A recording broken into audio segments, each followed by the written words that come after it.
අද 2025 වර්ෂයේ පොසොන් මාස 10 වෙනිදා පොසොන් පුන් පොහෝ දිනයි.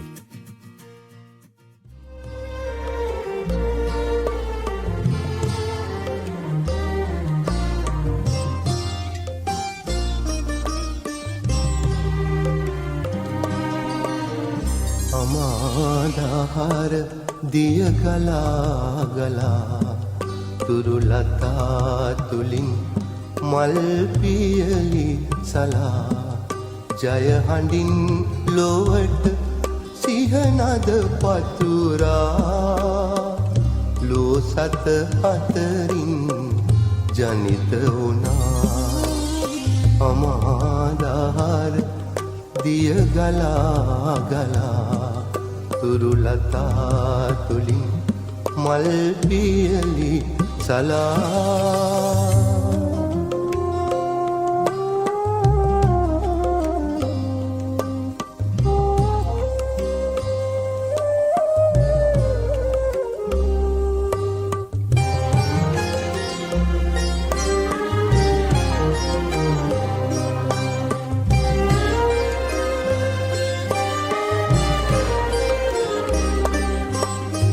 සැපෙහි කිමිදී දුකෙහි ගැලීලා මැදුම් පිළිවෙතින් අමාසුව ලබා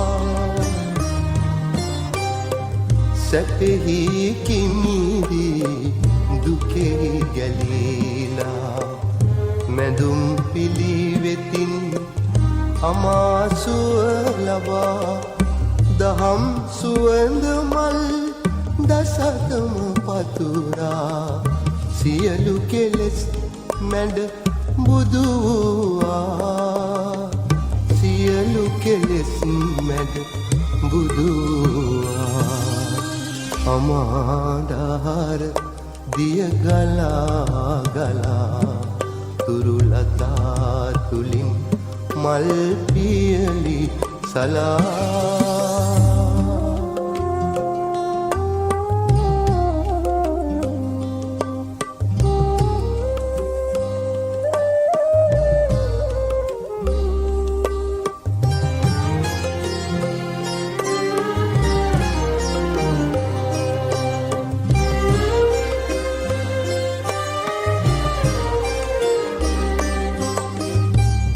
ජීවිතයේ ඇති නොනිමි අතිර බව ලොවට පැතුරු කරුණාවේ අමගුණ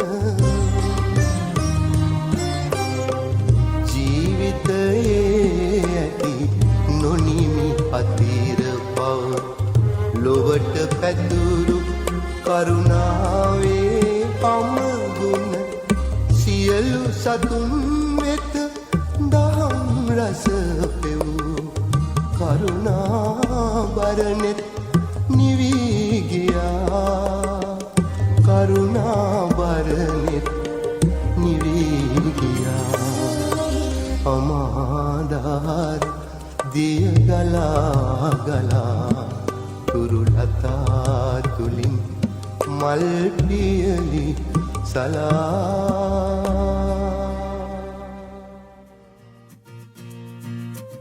සත්මාධ්‍ය කලාවක සුන්දර වූ නිම්තරක් ස්වායන රැන්ඩල්ස් කඳුපාමුල මහත්වරුන්ගේ දේශයේ මාත්‍ය සිංහනාදේ විසින් ශ්‍රවණාවකාශය වෙත සාටම්පරේ මුදාහරින මහත්වරුන්ගේ අඩහෝරාව රේඩියෝ කිංසු.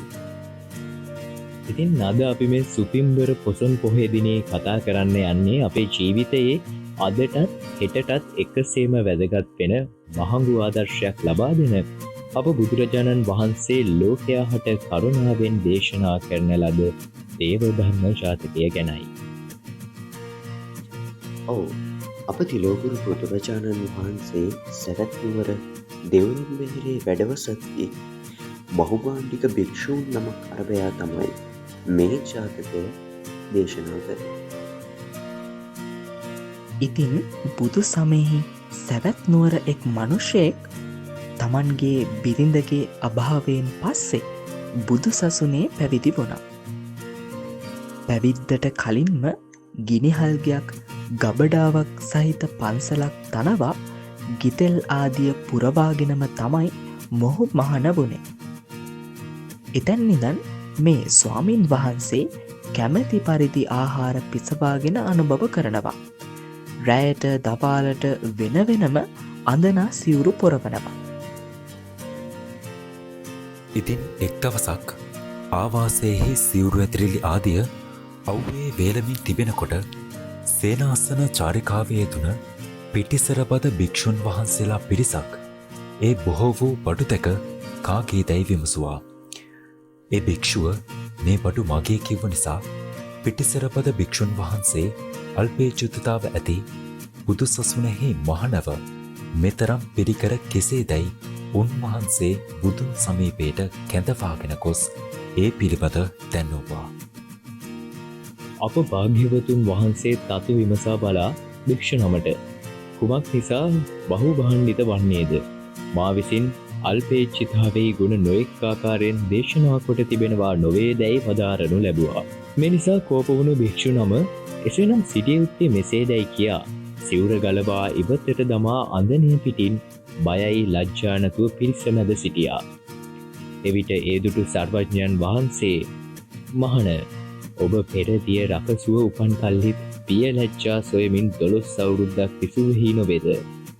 දැන් මහණ සිටත් මෙසේ පිරිස මැද බය ලැජ්ජා හැර කුමට සිටින්නේ දැයි විමසනු ලැබුවා. මේ සිහිය ලවාගත් භික්ෂුනම බිය ලැජ්ජා උපදවා ඉවත දැමූ සිවුර පොරවාගෙන වැඳ පසෙකට වුණා. එවිට සිසු භික්ෂූන් වහන්සේලාගේ ආරාධනය මත තථාගතයන් වහන්සේ දේව ධර්ම ජාතකය වදාරනු ලැබුවා. ඉතින් ජනක අපි අපේ දේව ධර්ම ජාතකය නොදන්නා ශ්‍රාවකයන්ටත් දැනගන්න එක්ක අපි මේ කතාව කියමු නේද? ඔව්, ඒක හොඳ අදහසක්.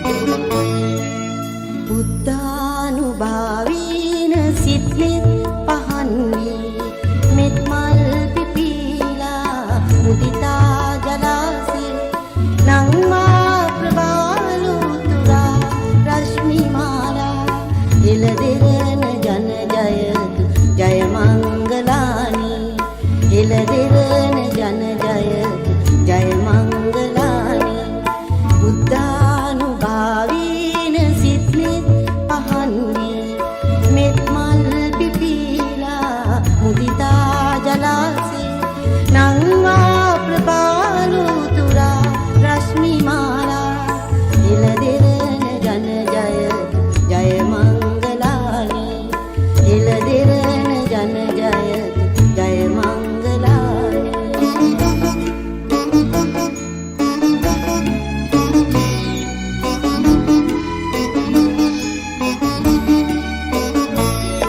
තණ්හා උපාදාන පරිදේව වියකි අඥාන අඳුරේ දැල්වී ප්‍රදීපේ හඬවාරු අන්දල් මංගල්‍ය ප්‍රීති එළදෙරන ජන ජයතු ජය මංගලානි එළදෙරන ජන ජයතු ජය මංගලානි බුද්ධානුභාවීන සිත්නෙත් පහන්නේ මෙත් මල් පිපීලා මුදිතා ජලාසේ නංවා ප්‍රබාලුතුරා රශ්මි මාලා එළදෙරන ජන ජයතු ජය මංගලානි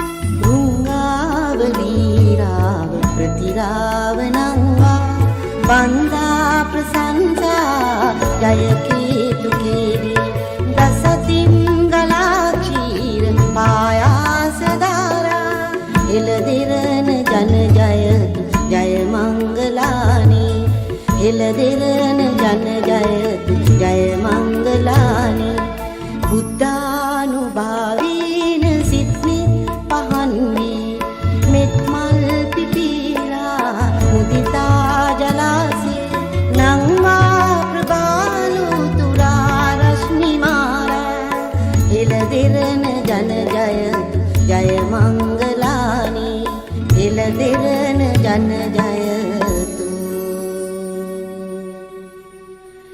ජය මංගලානි.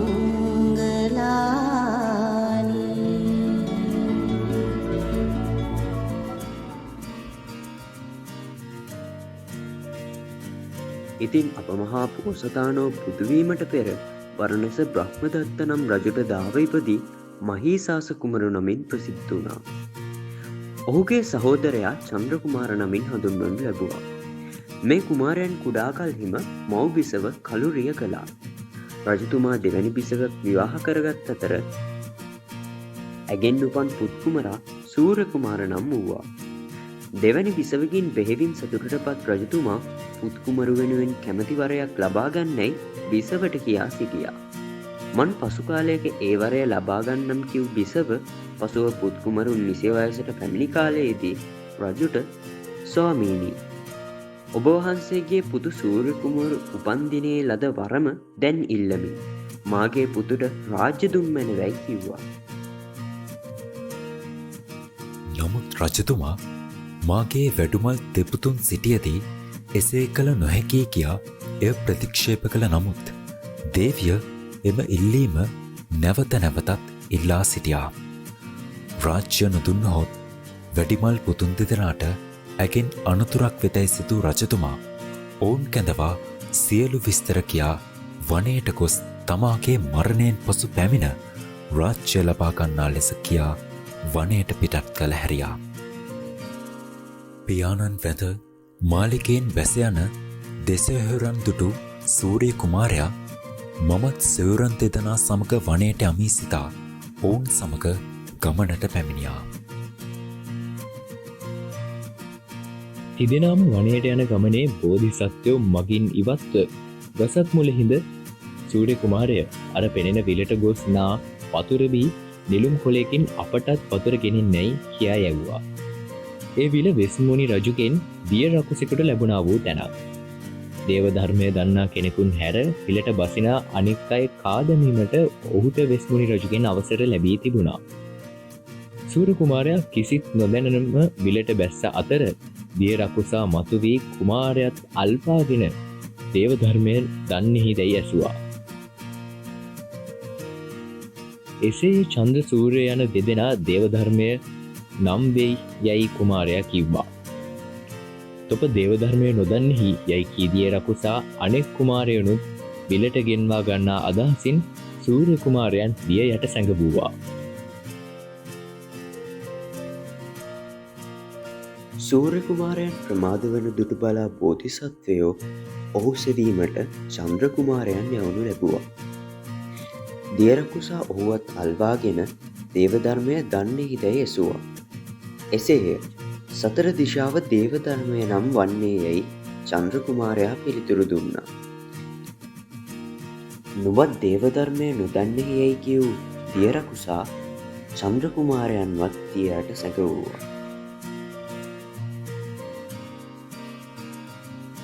චන්ද්‍ර කුමාරයනුත් පමාවන දුටු බෝධිසත්වයෝ එය අනතුරක සේයාවක් යැයි සිතා දෙසොහොයුරන් සෙවීමට විල අසලට ගොස් පරීක්ෂා කර දෙසොහොයුරන්ගේ අඩිසලකුණු විලට යනවා මිස විලෙන් පැමිණෙන අඩිසලකුණු නොමැති බව දැක පරීක්ෂාවෙන් සිටියා.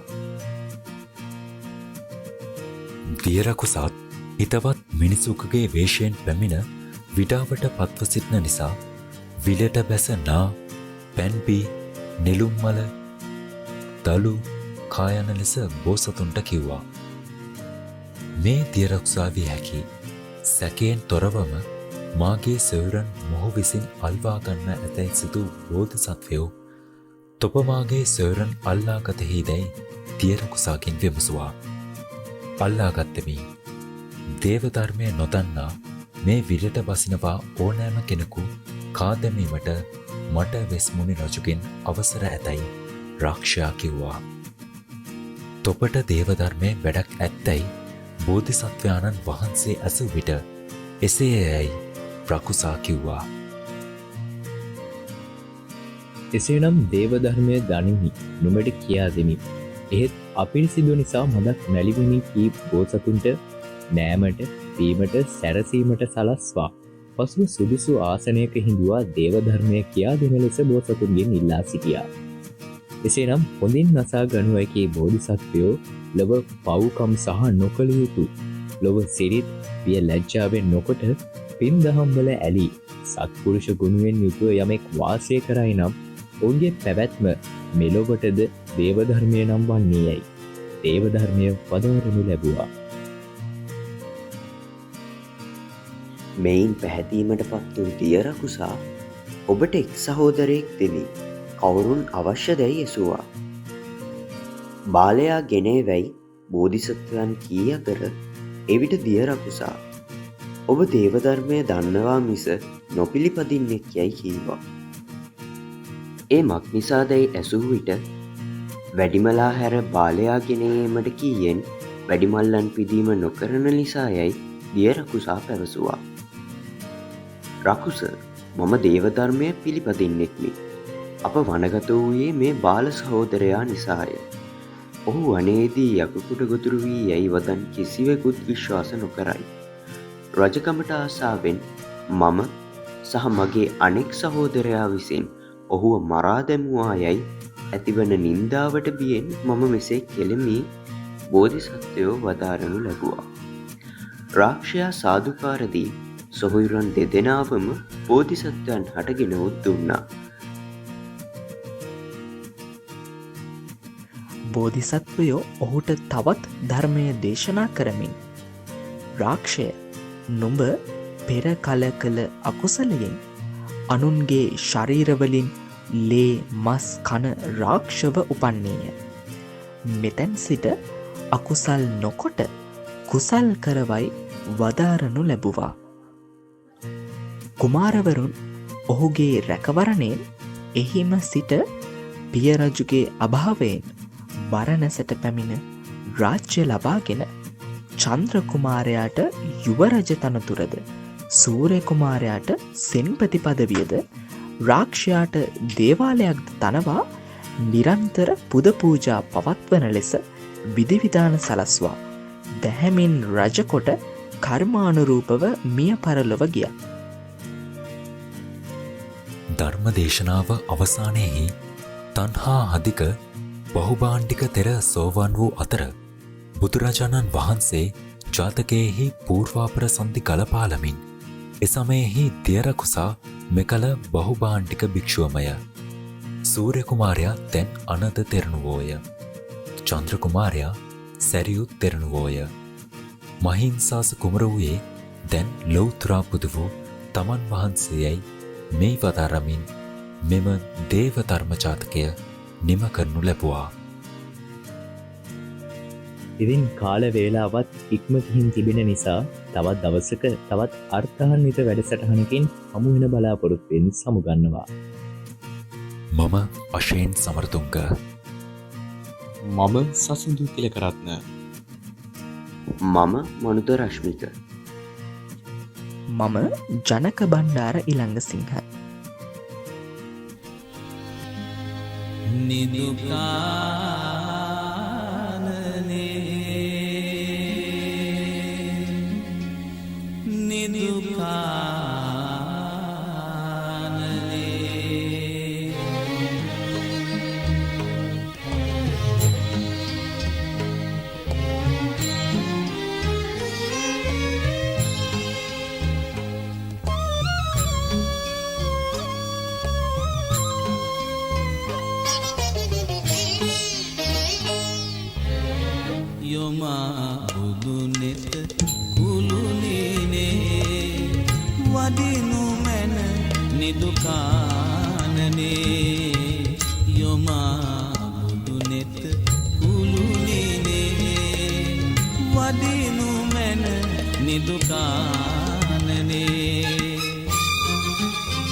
සිතක රඳනා කෝපගිනි උනුන් දවාලන අයුරු දකින්නට මුවින් මුවග ගලනානාගවිස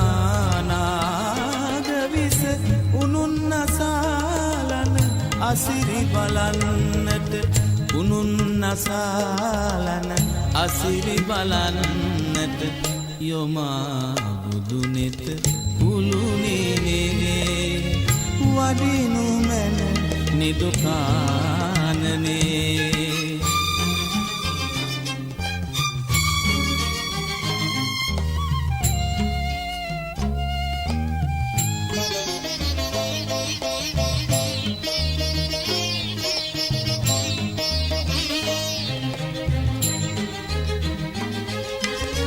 නෙතින් නෙතක ගැටෙනාරාගසිත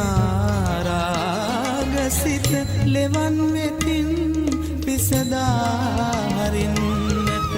බියෙන් සැකෙන් නැගෙනාතාපගිනි දයාදියෙන් සනහානිවන්නට